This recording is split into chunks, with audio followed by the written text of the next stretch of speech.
You ever been called evil?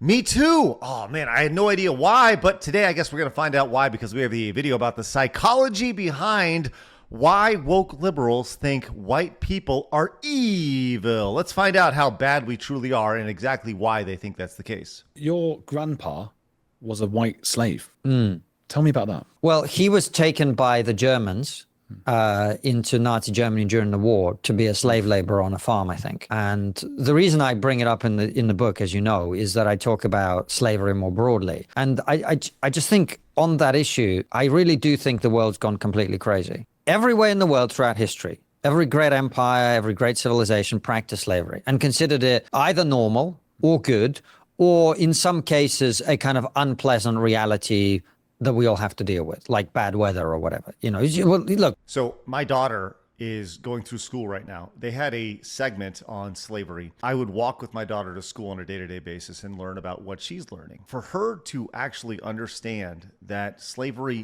didn't start in the United States. This was a conversation we had where I was like, look, it's been going on for a long time. This wasn't just a United States thing. She was floored by this. Floored. She thought this was like a United States thing that was invented in the United States.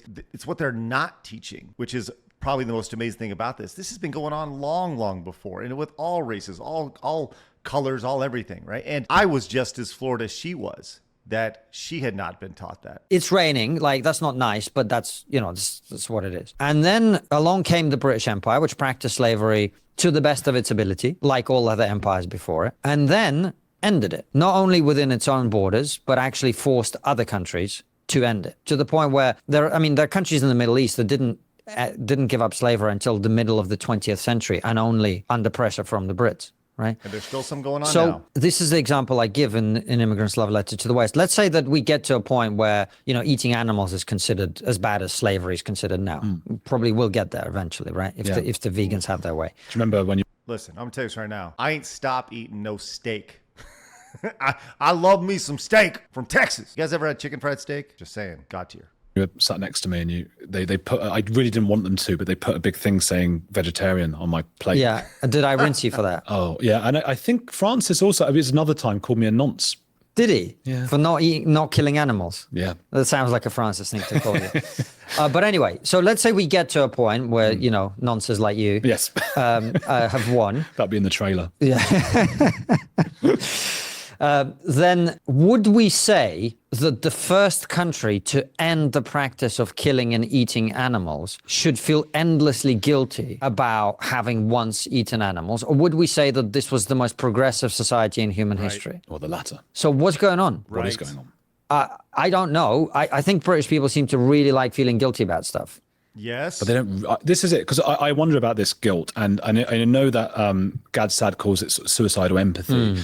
Oh. And my gut feeling is we're not really talking about empathy or guilt. I think we're talking about domination. I don't. Man, we have this conversation on the show all the time, it seems like. Phoenix is a big believer that this is about power. It's not about anything else. The suicidal empathy side of things, we've had that discussion, and that has been brought up many times. The idea of, you need to be empathetic. You need to be empathetic. It's like, do I need to be empathetic? Because sometimes people are so empathetic that it ends up costing them their lives. I'm not on board with that. I think if you really got inside, these people think they feel guilty.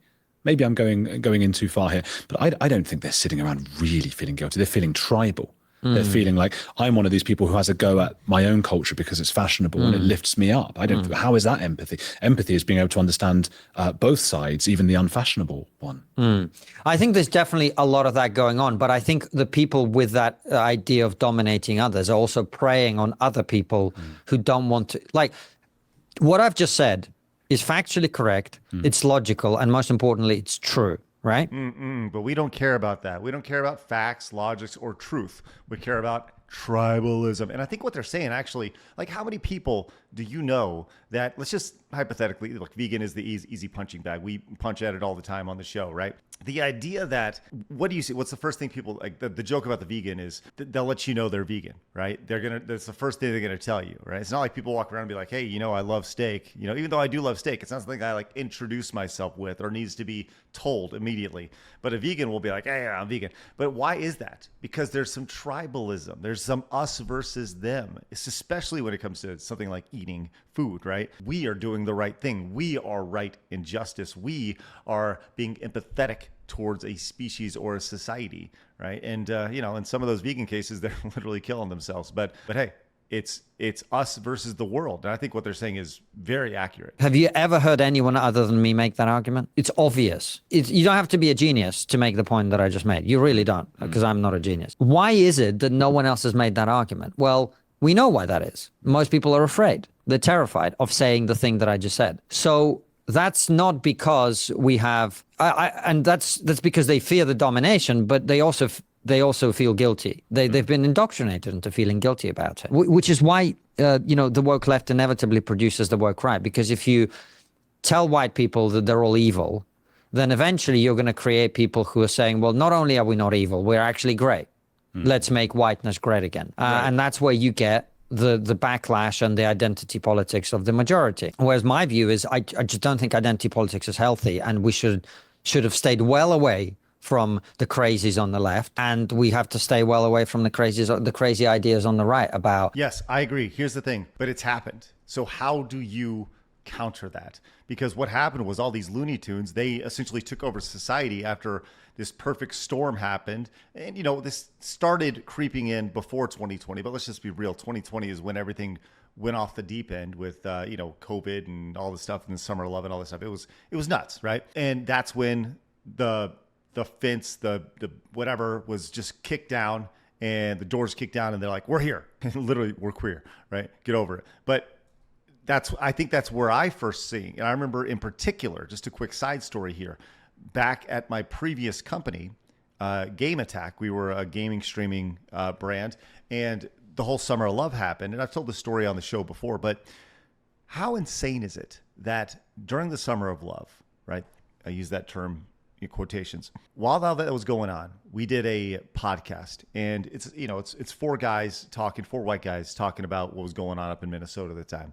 And my response was, look, I've always treated people fairly. I've always treated people with respect. I don't care whether you're, white, black, gay, straight, whatever, right? Then I was told after that by white women that wasn't good enough. And that ultimately, that suicidal empathy, the desire to want to be right, then went over to my business partner. And that's what ultimately led me to separating from that company. Because I was like, and they wanted me to apologize for simply saying, I'm going to treat everybody fine. That wasn't good enough for them, right? Because they had bought in. The empathy had overtaken them because they are the good justice people. Crazy. People uniting around their ethnic identity within multi-ethnic societies is always going to end very badly for everybody. It's just not a healthy thing to do. I think people, I went to the Slavery Museum in Liverpool. Great museum. Great museum. It covers the history of the slaves and everything really well, the brutalities they suffered, all the terrible things that people really should be educated on. Nowhere in that museum does it say who captured the slaves. Nowhere in that museum does it say who sold the slaves. Nowhere in that museum does it say that white Europeans wouldn't even get off the boats when they went to Africa because they were so terrified of the local diseases. And those slaves were being delivered to them by other Africans who had been capturing them long before the Europeans ever turned up. Lies by omission. Isn't that amazing how that happens? Even in a museum. You think you can trust? No. Are you kidding me? Come on. It's all about what information they want to share. Is that inconvenient? Yeah. Sometimes there's inconvenient truths. Nowhere in that museum does it contextualize slavery in the way that I just did by reminding people that in every great empire in human history, slavery was practiced. At the same time that the Europeans were taking slaves out of Africa, the Arabs were doing it too. And that slave trade was just as bad, in many ways far worse. Many of the men would be castrated, the women taken as sex slaves. Oh, God. Right? The Barbary pirates would be raiding the coast of Europe, to the point where Americans had to get involved in a war against them, right? So people have they're not just uneducated about this issue, they've been deliberately miseducated about this issue, because there is a kind of collective guilt that you're supposed to feel about it. And I don't think I think it's really important that people recognize the terrible things that human beings are capable of, and that this country, like other countries, has a history of doing terrible things. But I also don't think that we should beat ourselves up endlessly and present ourselves in a lopsided way on that issue. Spoiler, just a quick little note. Every country has done something crappy. Every city has done something crappy. Every little township has done something crappy. Every state has done something crappy. Why? Because they're run by people, and people are crappy. People are selfish. People are egotistical. People have agendas. That is why everywhere has done something. People, all the United States, all the UK, all Asia, whatever, all China. I truly believe at its core, the vast majority of people are pretty cool. But there are people, there are decision makers who have their slight, their agenda that they want to push. That is how you get bad things happening. And you know what? It's not just been the last 2,000 years. It's been the last 10,000. As long as human society has existed, bad things have happened in every country in the world. And you know what? 1,000 years from now, it'll still be happening. The truth about Britain's history of slavery is that it engaged in slavery in a terrible way, like everybody else, and then it brought an end to it. And I think in addition to recognizing the evils of the past, we also should recognize the achievements of the past. It seems a pretty sensible position to me. Well, I think most people do think that, but they don't seem to be able to speak about it. I think. Are you getting that feeling? Most ordinary people you walk around and meet, they understand that. I don't think so. Well, I know that. I know what you're saying. I mean, I don't know if people have put it the way you put it about slavery, but I think a lot of people are. A lot of people are aware that it wasn't just white people who kept slaves. My impression of talking to people is people, generally speaking, do not know much about this.